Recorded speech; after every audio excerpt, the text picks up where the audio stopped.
Well, good morning, everybody. I think we are a minute late or so my apologies. We were just making sure we had everything in order. Thanks very much for joining us today. My name is Roland Seddon. I'm Managing Director of MRK Associates, and we are hosting this event today about IR35, how to navigate it, and we are honoured to have Kudos Sam Cox, who's the Director of Kudos Contractor. He's been with them 15 years. He's a qualified insurer by trade, by background, I believe. And Kudos are very well known in the sector.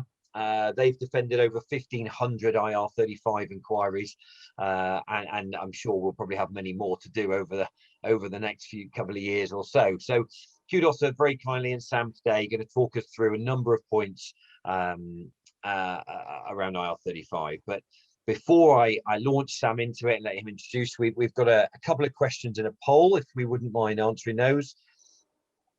So I'm hoping you can all see those. So if you're an employer or if you're working as through a PSC, how many PSCs does the organisation that you work in at the moment engage? And this is a rough guess, I suppose, depending, if you're a contractor or not, 100% sure.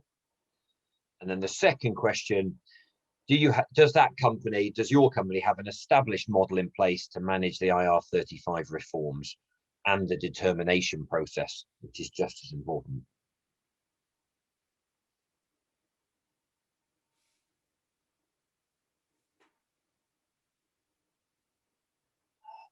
Although I hope no one minds me just having my cup of tea as we're going. So how are we looking? Okay, give it a few more seconds. 5, 4, 3, 2, 1. And if I share those results. So how are we looking? So we've got 62% of companies have 6 or more PSCs in their organisation, and I think that's quite common. I generally feel companies either have quite a community of contractors in the business, or they will only have sporadic contractors, really. So it's not too surprising. And then what's the percentage of businesses who have an established model in place? Is 2/3 of companies don't. And I would say that's pretty much how we find things when we're talking to employers and things at the moment. I don't think people have yet, actually, even with the IR35 going to come in last year, I don't think anyone got round to getting things quite in order with the way COVID and everything else happened. So interesting results there, Sam. Probably leads quite well into 2/3 of businesses need to listen to this, and 2/3 of them effectively have over 6 contractors. So I would suggest this could be very apt timing. So over to you, Sam. Thanks, Roland. So yeah, thanks for everyone for joining today. As Roland sort of inferred there, this is a little bit of a reset from where we were this time last year. Obviously, with IR35 reforms coming in April, which were intended to come in this time last year. So this may be a refresher for some people. It may be new information for others, but ultimately the goal of the talk today is to give you a background on the IR35, what the legislation is and how it works, go through what the forthcoming changes are, and how that will impact both those who engage contractors and the contractors themselves. So without further ado, my slides are working. As a starting point, I think it's important just to set out exactly what IR35 is. So effectively, IR35 is a piece of legislation that was brought in the year 2000 to govern whether or not workers are legitimately self-employed for tax purposes. Obviously, if you're engaged via a PSC, so a limited company contractor, there's the benefit to the hirer because there's no employer's national insurance to pay. And there is a benefit to the individual contractors by virtue of the fact that they can take their income as dividend from their limited company rather than as PAYE salary, and both parties enjoy a tax benefit because of that. The IR35 legislation sets out a series of criteria that must be satisfied in order for someone to be legitimately self-employed and therefore legitimately enjoy those tax benefits. As mentioned in the slide, there are 3 key tests that are used to determine IR35 status that are backed by tax law, but there's some other nuanced points as well. So as we go through the presentation, I'll cover off those key tests and the wider IR35 impacting factors that may also be at play. Sam, can I just say as well, which I didn't say at the beginning, sorry, if anyone's got any questions, please feel free to put them in the Q&A or the chat window, and then we will work our way through them at the end to make sure that Sam or myself, probably Sam, can answer those and give you the answers you're after. Yeah, thanks, Roland. That's an important point, actually. The Q&A session at the end, obviously, if anything's not clear, shout up at that stage. I'll also mention at that point, if there's any sort of follow-up, we'll be contactable and happy to assist. But going through the presentation, in terms of the consequences of IR35, if HMRC were to launch an IR35 inquiry, and that inquiry was to find that the worker was a disguised employee, then the tax shortfall from any engagements where that is relevant becomes liable. Now, as it stands, that liability sits with the contractor in the majority of cases, but as we'll go into in more detail, that is changing with the new reforms that are coming in April. So, in order to determine someone's employment status, we as consultants in this field will obviously be asking the same questions as HMRC will. And as I mentioned at the outset, there are really 3 key areas around which IR35 will be determined. Arguably the most well-known of those factors is the right of substitution. It's also one of the least exercised points around IR35. But in concept, the right of substitution means that any individual who's providing services through a limited company should have the right to send someone else to provide those services to their end client if they have a need or a desire to do so. Now, obviously, that doesn't give them carte blanche to send anyone to deliver the services. Obviously, the end hirer, who is the recipient of those services, would have the right to reject a substitute if that substitute is unsuitable to provide the services. But again, in concept, the substitute should be able to provide the services that the initial director of the limited company provides, and therefore the end client should, in theory, receive no detriment to the service that they've engaged the contractor for. It's important to remember with the right of substitution that it is only the right that needs to exist. If HMRC were testing this point, they wouldn't be looking for an example of a substitution being made. They just need to be satisfied that both parties would be able and willing to provide a substitute if they so chose. That doesn't mean that the contractor needs to have a substitute on standby, and it doesn't mean that as I've mentioned, that the end hirer needs to give carte blanche to the contractor to be able to provide a substitute whenever they wish. It just needs to be a right that exists in theory.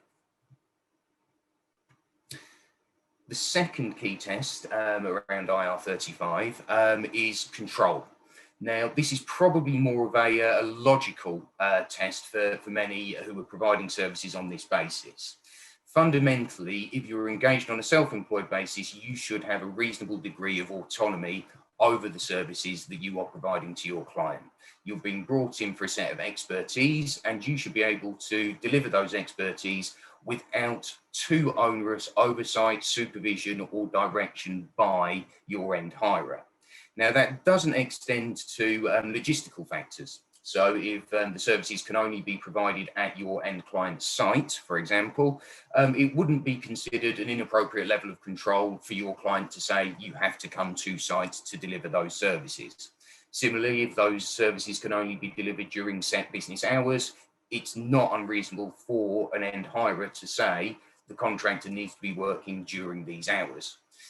Where the real test comes is the method of delivery. As I mentioned at the outset, there is an expectation that an individual contractor who is legitimately self-employed will have sufficient expertise to deliver services without an employment-like level of control over their working methods. And that's really the key test. Mutuality of obligations, or the existence of mutuality of obligations, is one of the harder ones to establish, and is one that HMRC have failed to really grasp the types of cases that have gone to tribunal. So the cases where there are very contentious points, mutuality of obligation, or the existence of mutuality of obligation, effectively sets out that both parties need to agree that there is a termination point of the services. There is no obligation to provide ongoing services on the part of either party. So the end hirer isn't obligated to offer further work, and the contractor is not obligated to accept that work.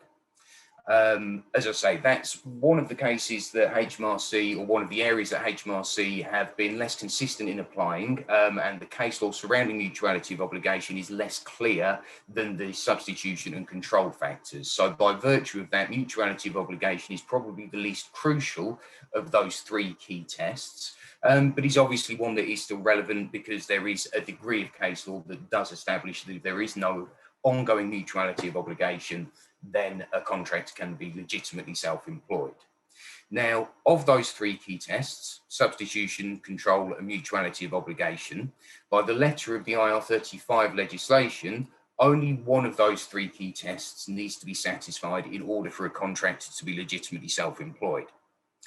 If they're legitimately self-employed, IR35 doesn't apply. Everyone can continue to enjoy the tax benefits that come with that self-employment, and we would deem the contractor to be outside of IR35. Obviously, if you are looking to risk assess a particular contractor, as we do on a case-by-case basis, you would generally want to see at least two out of three of those factors coming down in the contractor's favour if you were to recommend that the contractor is legitimately outside of IR35. In addition to those three key factors, there are some other points which can contribute in more borderline cases. So first one that we'll deal with is financial risk. As you would expect, if you're self-employed, you are expected to take on a degree of financial risk by virtue of your self-employment. Obviously, myself as an employee of a business, I have a notice period. I'm not expected to buy my own equipment to come in and provide the services. So I'm protected in a lot of ways from having any kind of financial exposure in the delivery of my job. If you're self-employed, it is expected that you would take on some of those financial risks. So as noted on the slide, that can include doing fixed price work. So, it may be the case that you could overrun and not be paid. There can be a level of investment in a business. If you wanted to start up a business and put in money to advertise or buy equipment, then that would be a demonstration of a financial risk that an employee wouldn't be expected to take. Similarly, correcting defective work is another example of something that as an employee, I would not be expected to do free of charge. But if I engaged a self-employed person, I probably would expect them to be rectifying anything that they've done wrong without charging me extra. Being in business of their own account is very much an appearance factor from a contractor's perspective. So this would be things like having business overhead such as accountants, investing in basic things like websites or business phone lines, just the usual trappings of what you would expect a business to have. If a contractor can demonstrate that they have that those criteria met, then it can help paint the picture of someone who is legitimately self-employed. One that does get quite a lot of attention because it can be slightly touchy subject for some is whether or not a contractor is identifiable within their client's organisation. So if crudely someone was to walk into a business, in an ideal world they should be able to identify whether someone within that business is an employee or whether they're a contractor. Now, there are some fairly basic things that you can do to identify that, as noted on the slide. Things like email addresses or ID badges that identify someone as a contractor rather than a member of staff can be helpful.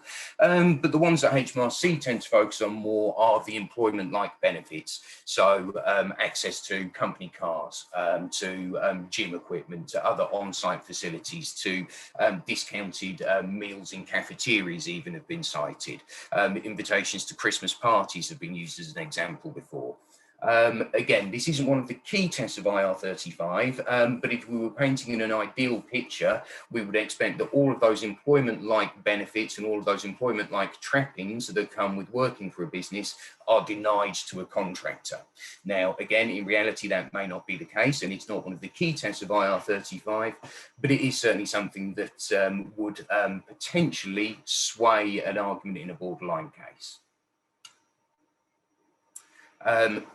As I said, there are other factors that can build up a picture of someone's IR35 status, and these are some other points that are noted there. What I will draw your attention to, and I think I've covered off a couple of those already, is just the last two on that list. Now, if a contractor has been previously engaged by their end hirer as an employee, that can be extremely damaging to their perception as being self-employed.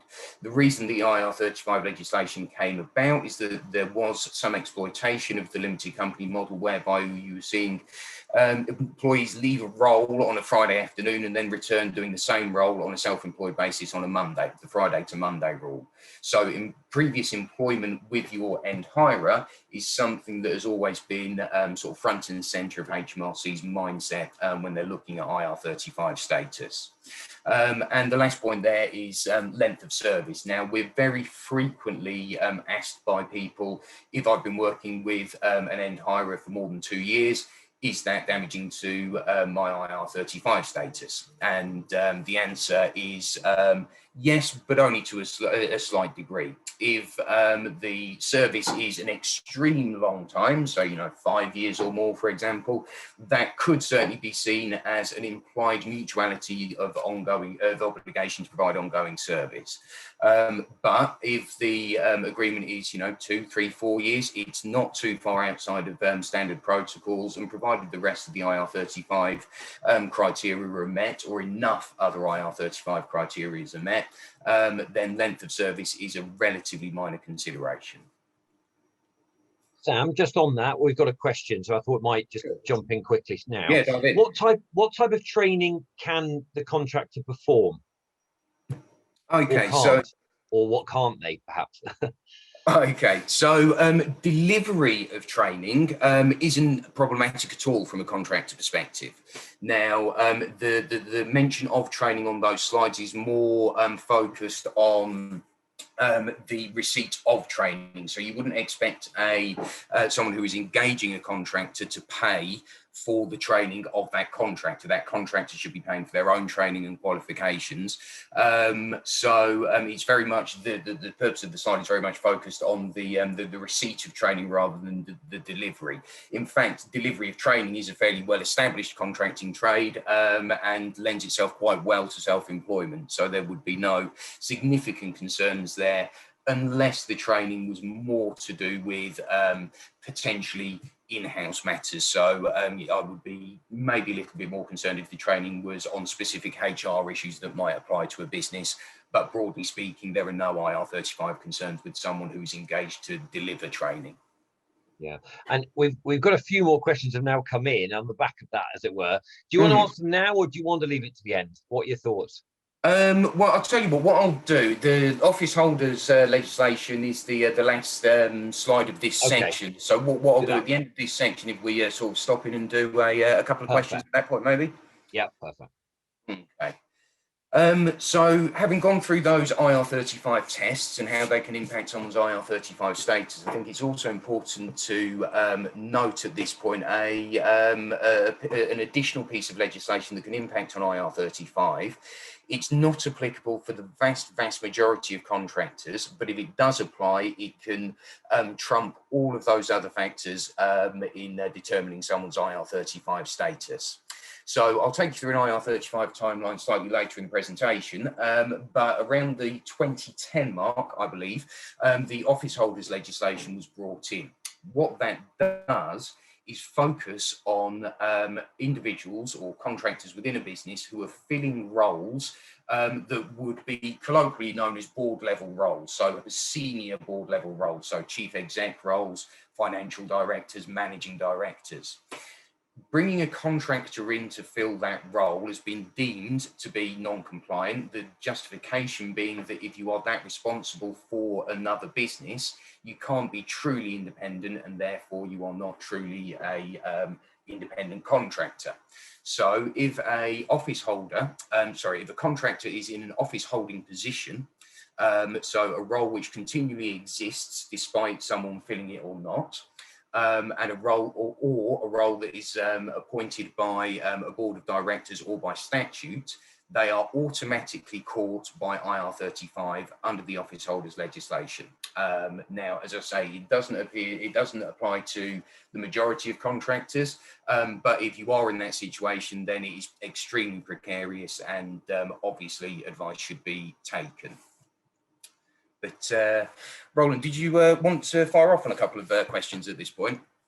Yes, I think that's, yeah, we've got a few building up. So just on that training one, the response from AD was company specific training, i.e. health and safety, ethics, etc. So I think it's where perhaps they've gone in as a contractor and they're getting training on some key company core company issues and things they need to know about. And the worry is, my thought on that is that if they need to be trained on health and safety issues, that doesn't not make them a contractor, that makes them safe. Yeah, so I think there's a couple of different points there. If they're being brought in as an external specialist for those subjects, then I would see no issues with that whatsoever. So if your profession is health and safety consultant, and a business brings that consultant in to deliver health and safety training to their staff, that's completely legitimate. Similarly, if you're a business ethics specialist and you come in to work with the business on their ethics strategy and delivers training as part of that, again, no issues jumping out at me with that. And obviously the remaining IR35 tests would need to be satisfied, but it's not raising any red flags. Where it would be slightly more unusual or potentially more concerning is if you weren't brought in for those purposes. So if you were brought in as an IT contractor, for example, and then your end hirer said, can you also deliver training to your team on business ethics? That would be outside of your skill set and would probably be a more detrimental or potentially detrimental factor. So one that would probably be worth getting some closer advice on. But if you've got a contractor in the business and the business is updating its health and safety policies, for instance, and is training, the whole business on what these are, should my view is a contractor should be in there, because health and safety issues in the business are important for them to understand, if there's machinery and those sorts of things. Yeah, absolutely. So if we're talking again about receiving rather than delivering training, then yes, absolutely. So training on things like health and safety, site security, for example, even things like data protection, being involved in those training sessions is completely legitimate. Now, obviously, the more you go into more softer internal operations, that may become a bit more problematic. So if you're being required to attend training sessions about company history, is probably a poor example, then that would probably raise a few more eyebrows and something that needs to be scrutinized. But if it's simply attending basic in-house training sessions, it's not a positive, but it's equally a very justifiable negative. Yeah, okay. One question is, the criteria you mentioned earlier about whether you sort of fall within or outside IR35. If you fulfill most or all of the conditions but only have one client, does that weaken your IR35 position? I suppose it weakens it from the perspective that if you have more than one client, that's a very positive factor. But the vast majority of PSE contractors will only have one client at a time. Yeah. So it is a very, very minor negative factor, and it's one that is apparent in the vast majority of IR35 cases that HMRC have taken and lost. Yeah. And would a named substitute help a contract to prove you are outside IR35, or does it just need to say you can provide a substitute? The naming of substitutes is something that does come up fairly regularly, and our view is that it really is a fairly transparent workaround.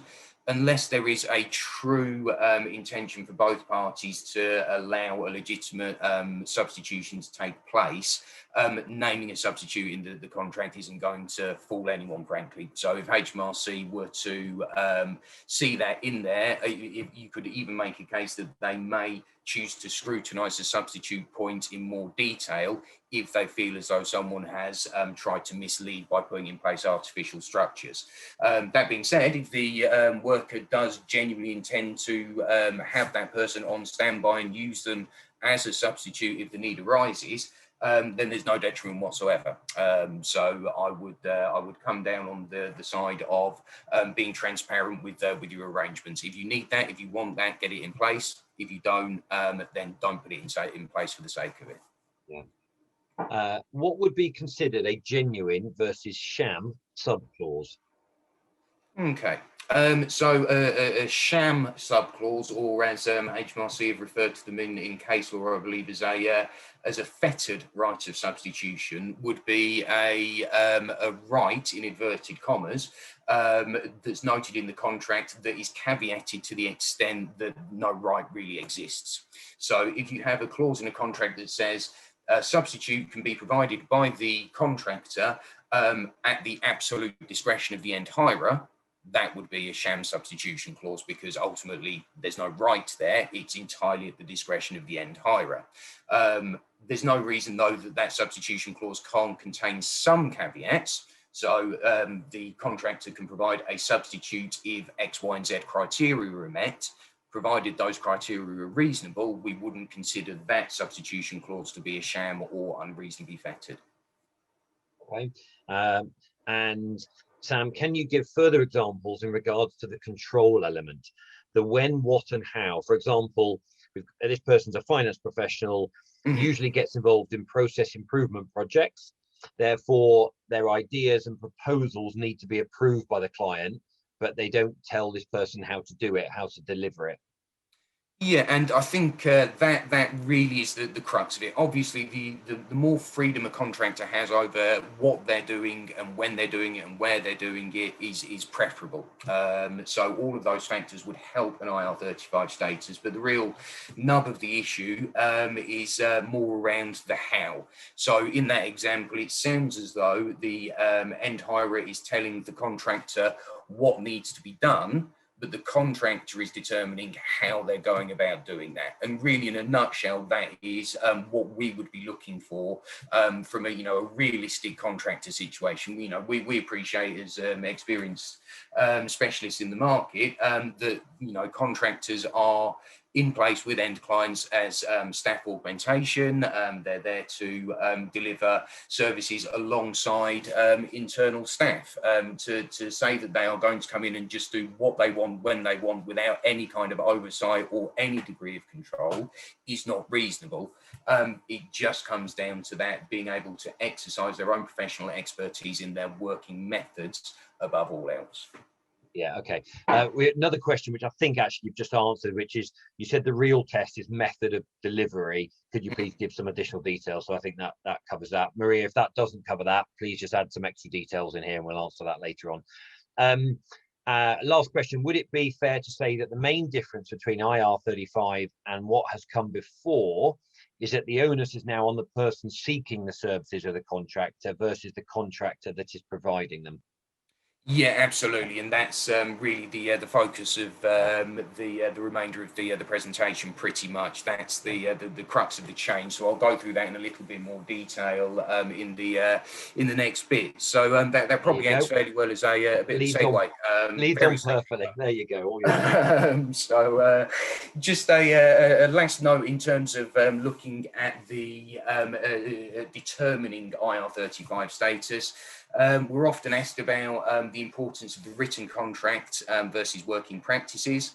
Now, obviously, the written contract itself is an important factor. It sets out the basis of the arrangement between the parties. Sets out a clear intent for a self-employed arrangement rather than a employment-like arrangement. And really it can form the bedrock of an IR35 defence. So having a compliant contract in place is an important first step.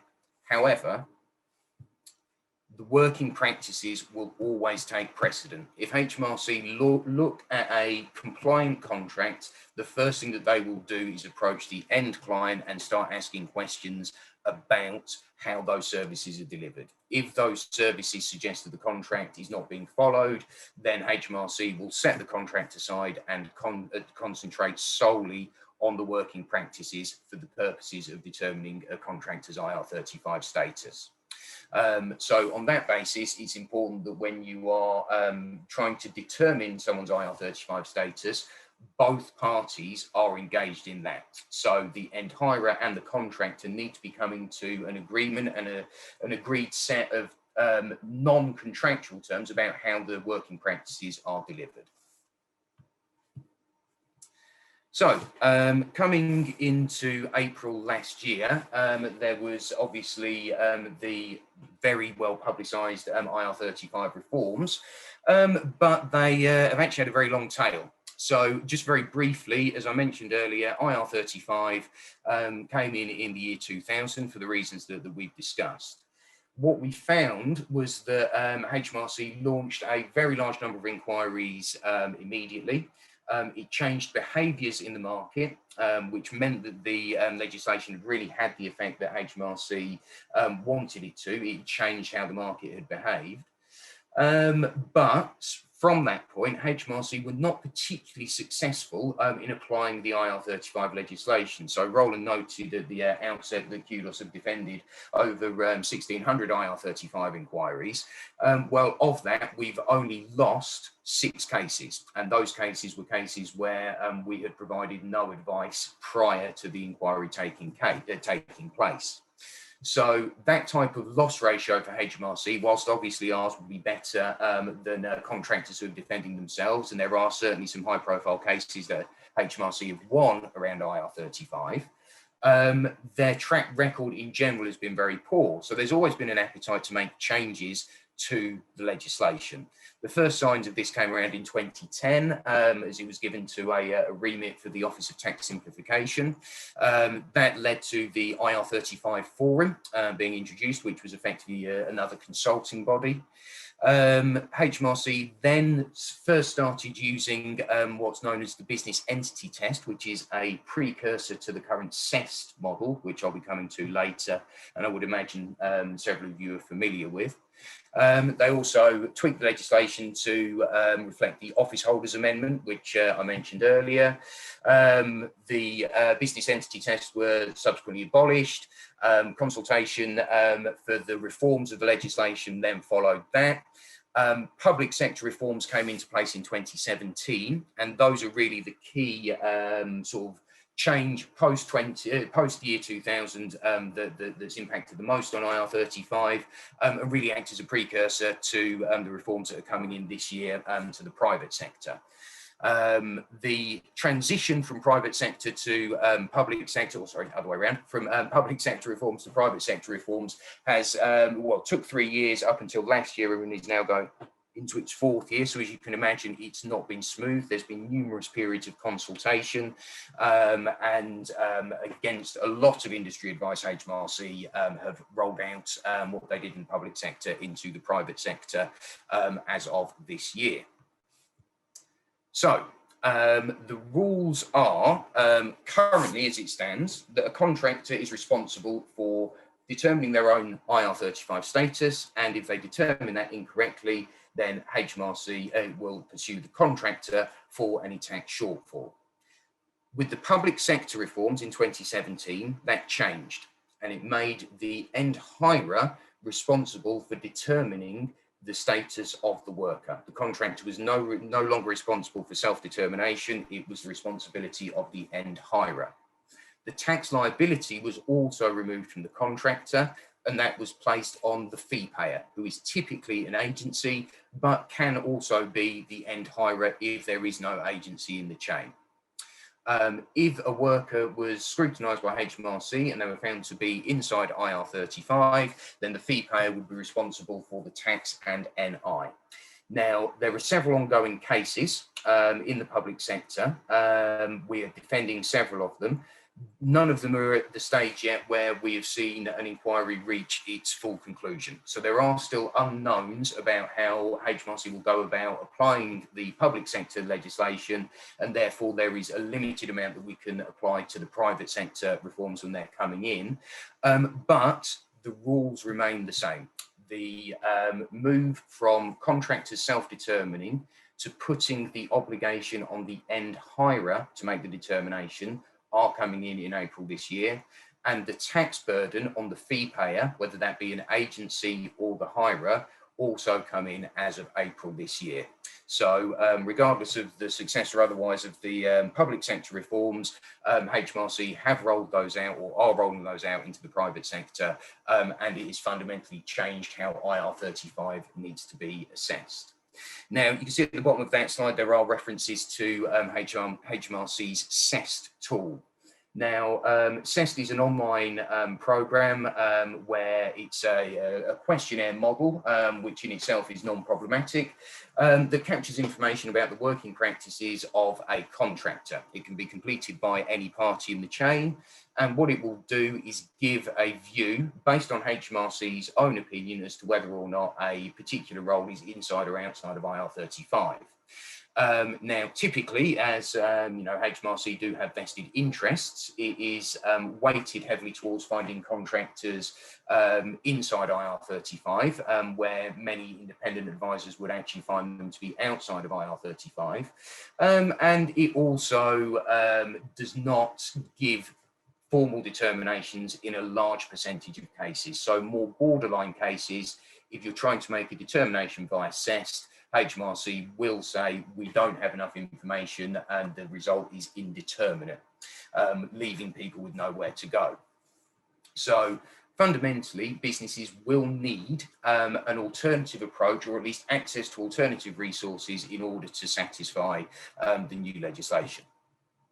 Crucially, CEST is not mandatory, and it does not mean that HMRC can confirm that the results are accurate. HMRC are entirely reliant on the information provided by any one party and are effectively only given a hypothetical determination.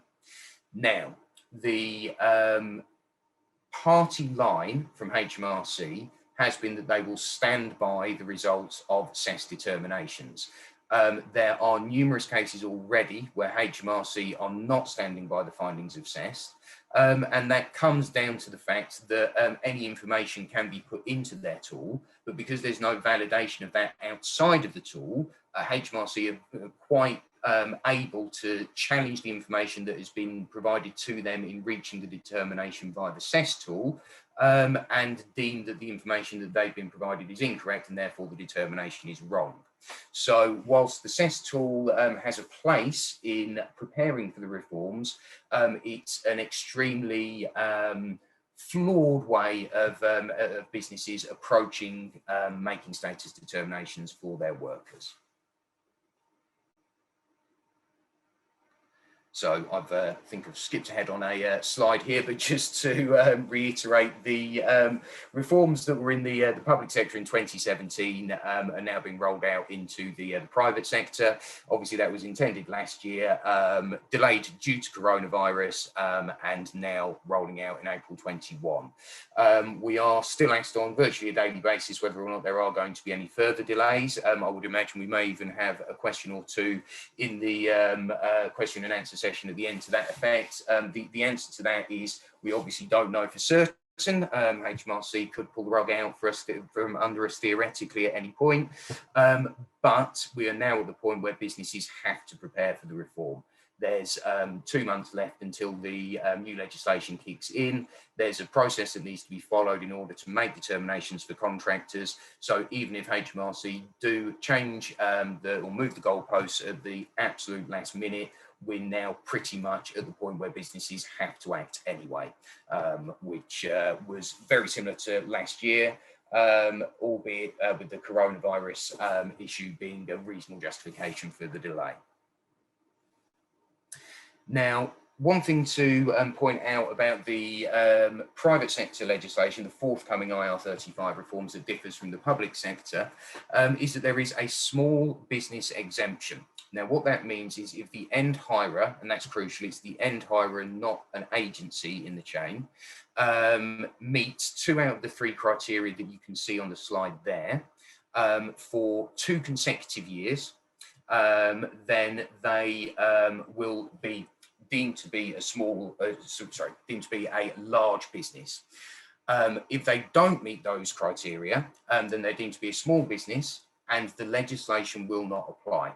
So if a business has a turnover of less than 10.2 million, a balance sheet of less than 5.1 million, and fewer than 50 employees, or any combination of those 2 factors, they will be deemed to be a small business, and the responsibility for the IR35 determination will remain with the contractor as it is at the moment. So for small businesses, it is a status quo situation.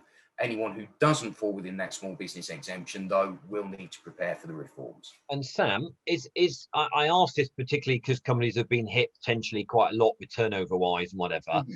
Is that done on last year's financial statements, last year's accounts? Is it done on current trading position? Is there a line in the sand in that or not?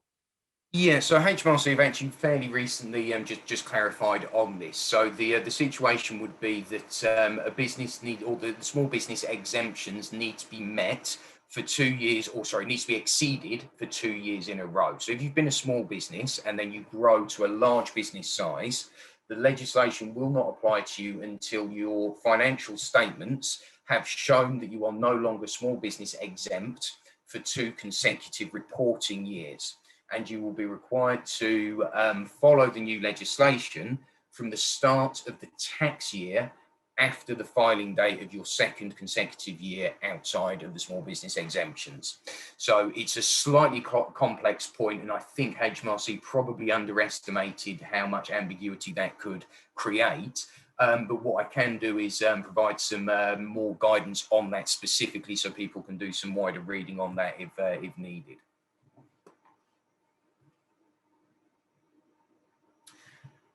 So, preparing for the reform. As the deadline is fairly absolute, all determinations or all contractors should have determinations made as to their IR35 status before the 6th of April 2021.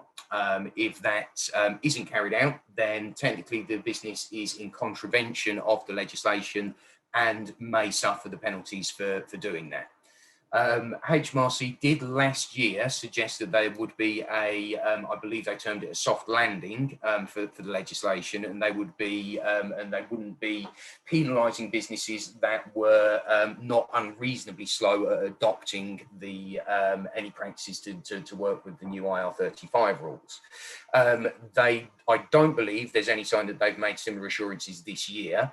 But I think it is reasonable to suggest that whilst the 6th of April is absolutely what everybody should be working towards, if a business is left with a few stragglers or some uncertainty around the 6th of April, the risk of penalty from HMRC is relatively minimal, but it can't be ruled out. So clearly best practice is for all workers to have had a determination made before 6th of April this year. Bear with me a second, I'm just having a drink. Excuse me. As a reference there is the potential for financial penalties to be applied if processes aren't accurate or adequate rather.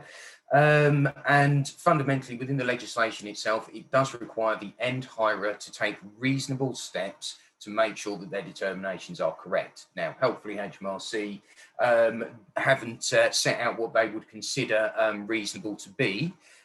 So, you would imagine that engaging an external specialist to support you through the IR35 reforms would satisfy any reasonableness test. And similarly, having a robust written process, again, would evidence to HMRC that a business is taking the legislation seriously and taking enough responsibility to make the determinations accurate. Obviously for agencies, if there are any agencies involved with this or on the call other than MRK, clearly there needs to be satisfaction on the part of any agencies involved that their clients have got adequate processes in place. So working with, so agencies and end hirers really need to be working hand in hand here to make sure that everybody is comfortable with how determinations are being made and comfortable that those determinations are reasonably accurate. The last point on that slide does identify a requirement for status checks to be carried out on an ongoing basis. This is actually quite an important point. As you can imagine, if HMRC were to launch an inquiry 3 or 4 years from now and look at contractors that were working in 2021 and who had been in place for the subsequent 3 or 4 years, and they saw that a determination was made in April 21 as to that contractor's status, but no further updates of that had been done and the contractor had simply remained in place for 3 or 4 years, HMRC's response, quite rightly, would be, how do we know nothing's changed? So on that basis, what HMRC would expect to see is a ongoing monitoring of that contractor's status.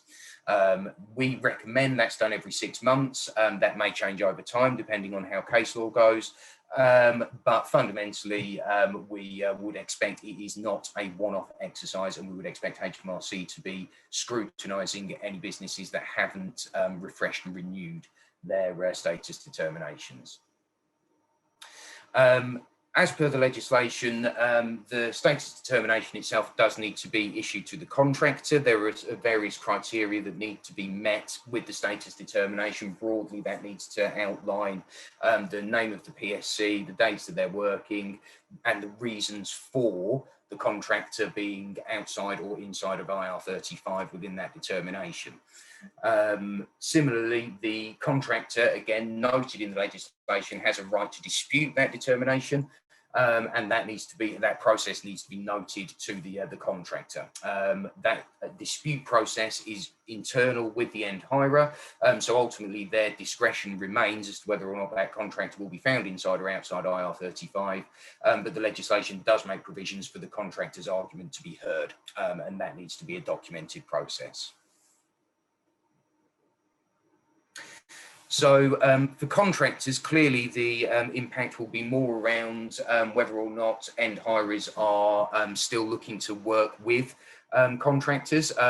We've seen in certain sectors end hirers draw a line under working with PSCs. Clearly this is a very short-sighted approach and one that isn't necessary. It is relatively straightforward to comply with the new legislation, but businesses in some cases have taken the decision to move all contractors to umbrella companies or take on as permanent employees and avoid the PSC issue altogether.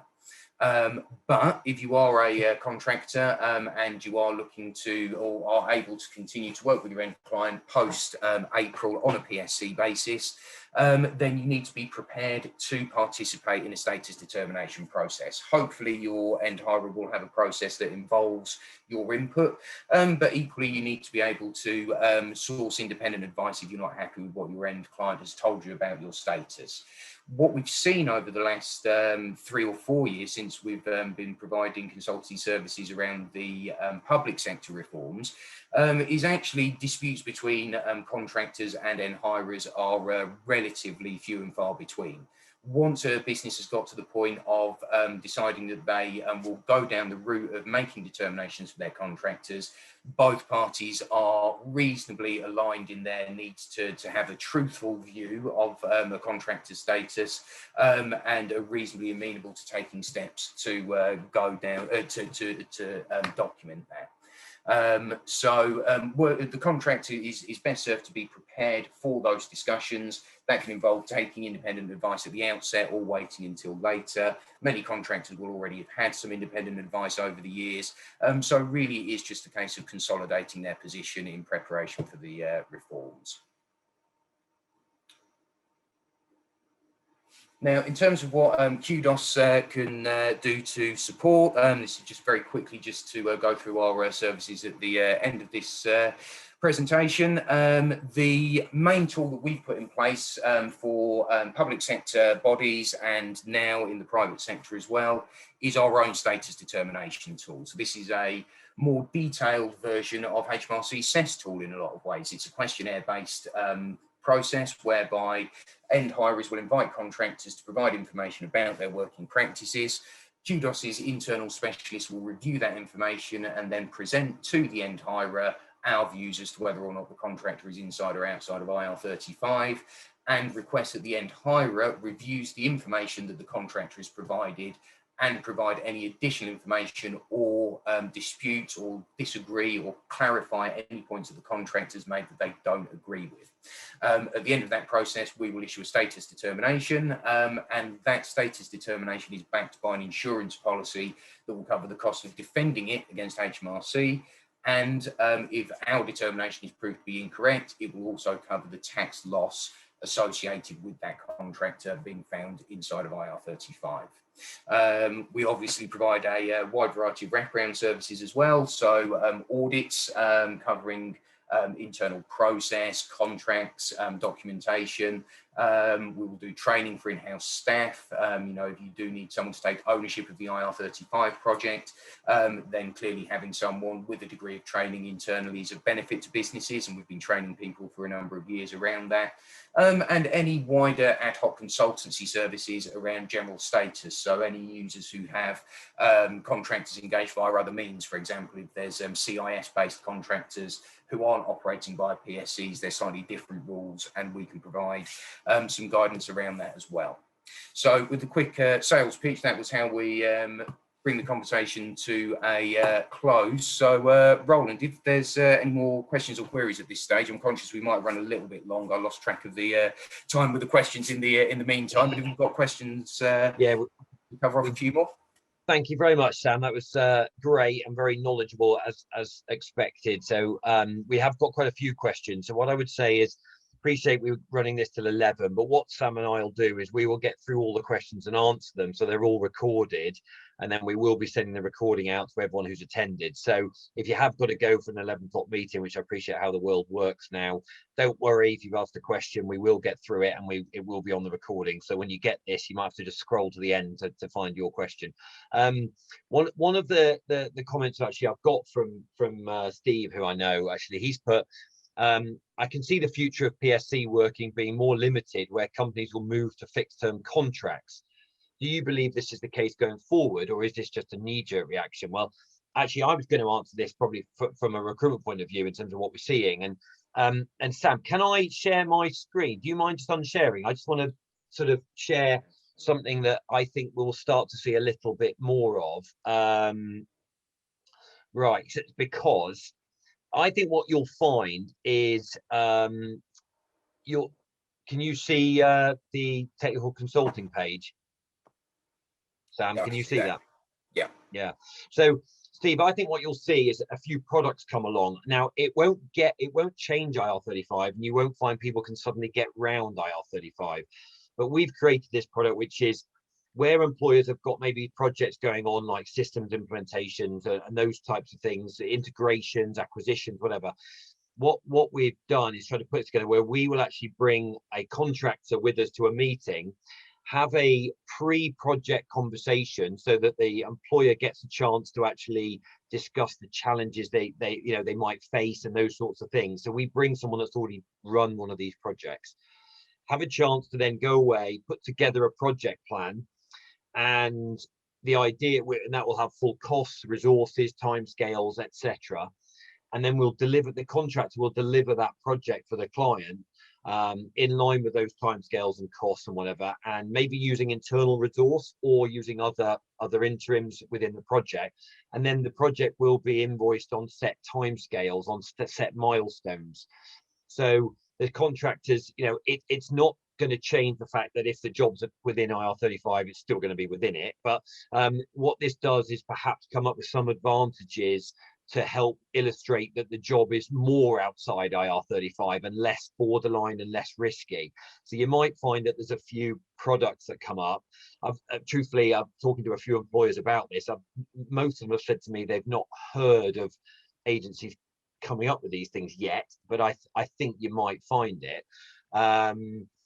So I think you'll come up, but there will be, I think, to start with, more companies who are doing PAYE temps and doing umbrella temps, and we'll come on to umbrellas now, to illustrate. So I've just realized I can't actually unshare. Bear with me just one second. It's hiding behind my laptop, so I've got to sorry about that, everyone. So in terms of the other questions, we have quite a few. So to work our way through, if you take out IR35 insurance, do the insurance providers have any stipulations that you must satisfy to be provided with the cover? So obviously I can only answer the question with regards to our own policy. There are others out there that with varying degrees of validity. There are some strong competitors in the market, but also some poorer versions. But as far as our policy goes, our insurance is effectively underwriting our own risk assessment. So if you've taken out a IR35 insurance policy off the back of the status determination that's been made for a contractor, obviously the information that you agreed to when you signed off on that contractor's determination needs to be valid. As with any insurance, if you provided us with incorrect information, that may jeopardise a claim. But I think one thing that works in everyone's favour around any uncertainty there is that QDOS and other providers in the market as well put a lot of stock in our reputation. So losing IR35 inquiries is particularly damaging to ourselves. So losing IR35 inquiries and rejecting claims is clearly something that we would avoid doing. But no, generally speaking, the insurance is contingent on our risk assessment process being followed, as you would expect. Okay, so going through some of the other questions. So does the office holder legislation element of the role include non-exec directors? Not necessarily. So it's really a key test there to look at whether or not it's a role that has been, a position that exists, whether or not someone fills it, or has been appointed to the board as a statutory measure. Now, it's a nuanced point. So if you are in a directorship role within a business and you are operating as a PSC, I would strongly advise getting some advice on your specific circumstances, because you will be walking the line between the office holders legislation applying and not. So yeah, it's really important to really define that at this stage, particularly from the business's perspective, as they will be liable post-April. So I think a big question that people will ask more and more: can a contractor use an umbrella company to avoid being deemed as self-employed to get out of IR35? Well, if the contractor is correctly engaged via an umbrella company, all PAYE will be deducted. They will be an employee for all legal and tax purposes.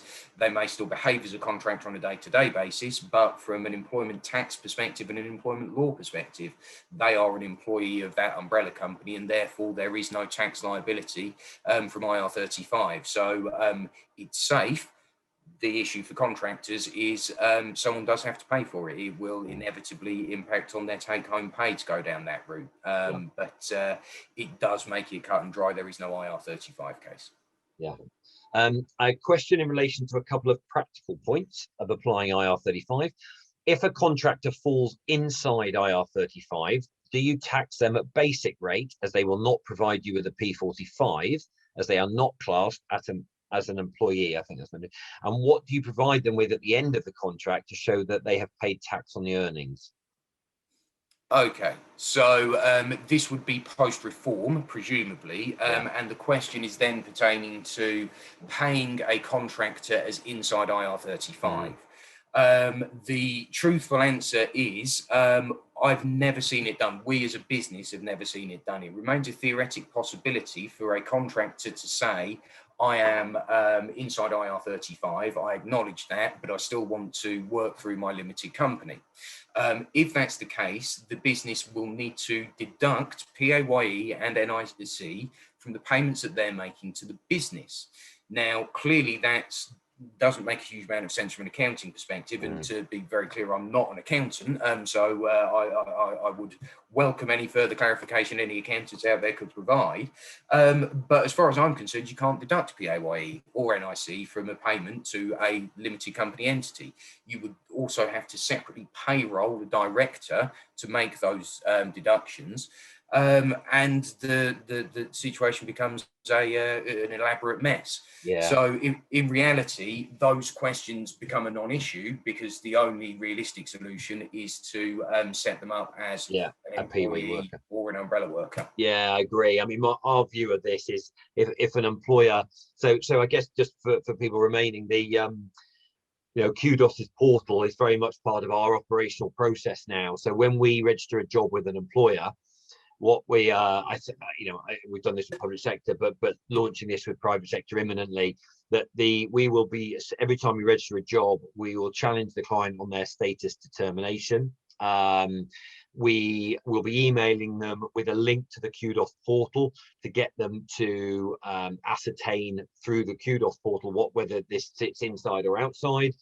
The reality is that if they say it's inside, then our recommendation is someone becomes a PAYE worker or working through an umbrella company. But the bottom line of it, I think, is there is no point someone working through a limited company of PSC if the determination is they're inside. There's just no value to it, really. So obviously the worker, when they start the assignment, if they then believe the role should sit outside, then of course what we will also be doing is getting them to do the Qdos status determination, and then if that then says that it's deemed them to be outside, then they can appeal that with the employer, with the end user, and get themselves back into their PSC if they appeal that correctly. So there are ways to be able to change that. Okay, so does IR35 apply if your client is based abroad and is invoiced as a cross-border supply?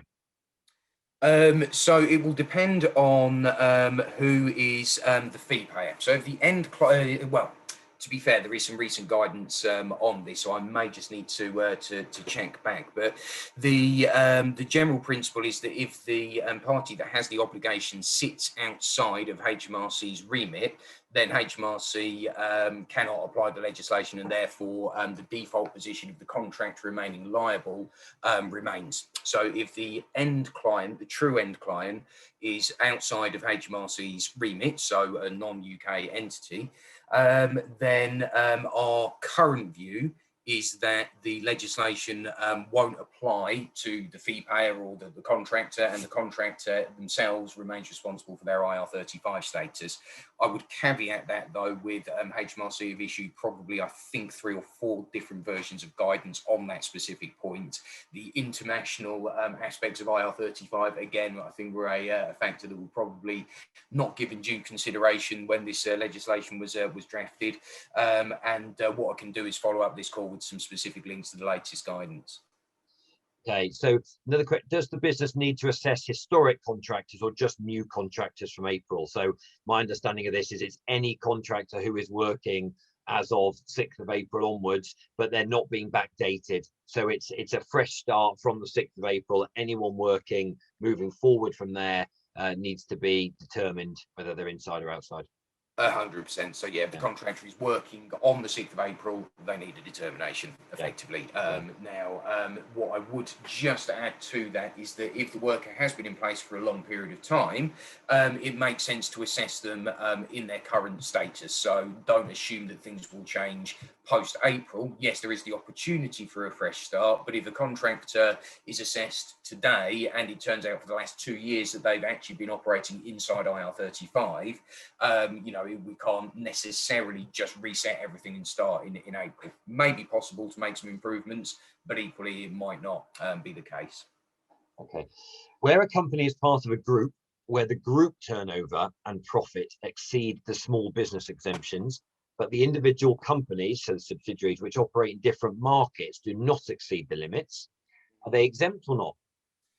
So again, I'd have to refer back to the legislation. These are some excellent questions, by the way. These are very, very nuanced points. But no, my understanding is that the group is assessed. So if the business is wholly owned by a group that exceeds the small business exemptions, then they won't apply. Yeah, I think that's the case too. The only thing I can't remember on that is if there's any determination around, if there's any element of how much it's owned by a parent company. If it's privately owned and it's like 5% group or something like that, whether there's any element of that, I can't remember. But if the company operates, okay, that's basically, I think, yeah, that is exactly the same question, different person. If a family needs to hire a live-in carer and chooses to do so by paying the person concerned via their own PSC, does such an arrangement have to meet IR35 test in the same manner as for a business? The engaging party there, presuming they're engaged directly with that family, would not be a business, and therefore it would be the individual worker that would be responsible for their own position. What I would say though is those types of services can vary widely. So that provision of childcare services like that can be almost in a teacherly role, in which case there's a high degree of autonomy, but then equally it can effectively be a role that is entirely dictated by the client effectively. So they are 100% roles that should be scrutinised in detail, and I think both parties in those types of circumstances owe it to each other to take a joined up approach as if it was the end client who was responsible for the determination. Yeah, okay. Sam, can you comment on the difference between being a consultancy firm providing consultancy services, this is a conversation we had the other day, rather than the provision of a personal service company, and how and if this can be used as an argument? Yeah, it's a very, very pertinent point, and we have seen this type of structure spring up both legitimately and looking to exploit the legislation. So the reason why someone would potentially want to have that type of arrangement in place is that the ultimate recipient of the services, so the end client, is responsible for status determination if they are being provided with workers. But if it's actually they're just being provided with services that is the responsibility of another party, then they don't have any IR35 obligation. So on that basis, it removes their risk, it removes their any kind of burden on them to make determinations, which is an attractive proposition, obviously. The problem with that is that it's open to abuse. and the sort of key test that we would look at to see whether or not that type of arrangement is legitimate would come down on really the intention of the parties, and you can really glean quite a lot. So if you're looking at a contract and it says we need 3 data analysts, well, they need 3 data analysts. They, that's not a consultancy service. They need to engage 3 individuals, and that business that has that requirement does have an obligation to make a status determination, and should be doing so. They can't put in place a structure to work around that.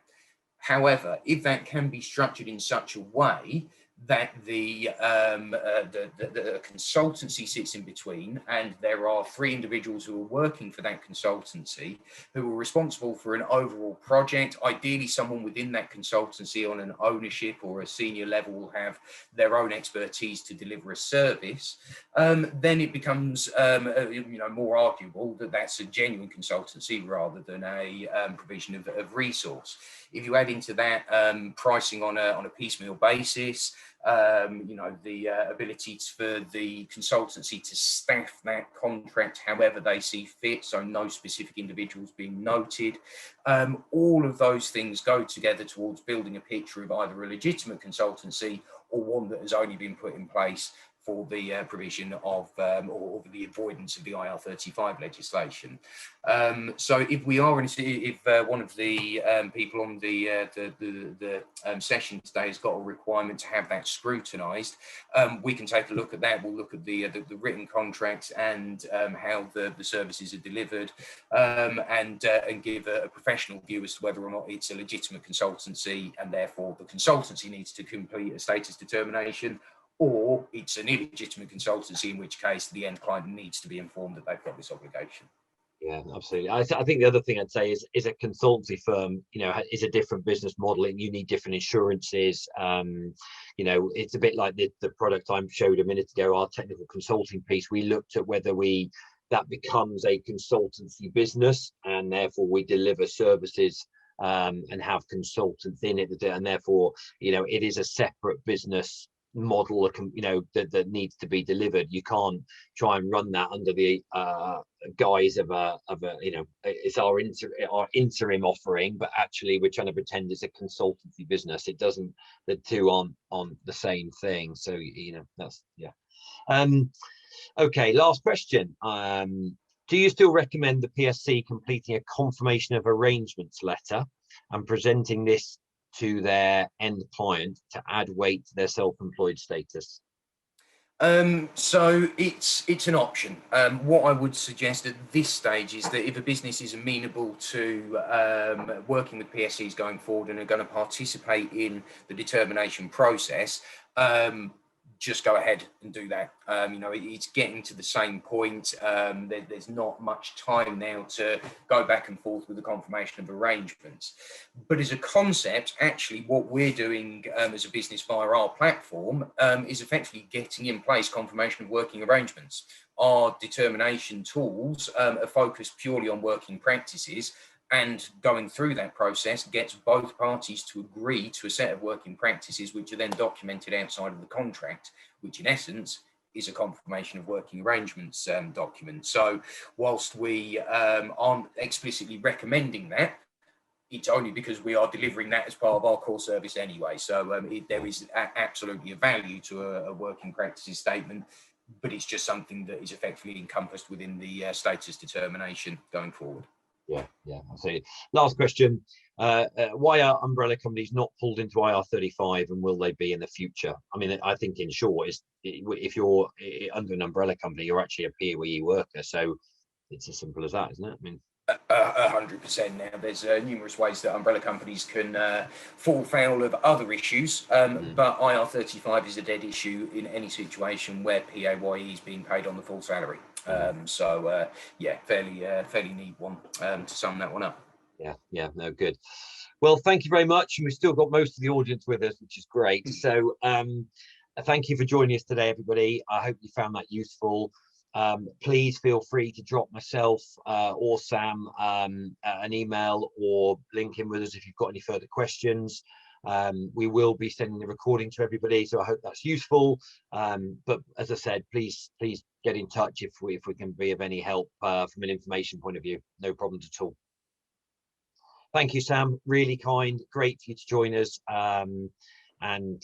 Look, we'll obviously be working together moving forward. So I hope I don't have to use you too much in terms of a serious nature. But hey, you're there if you need us, I suppose.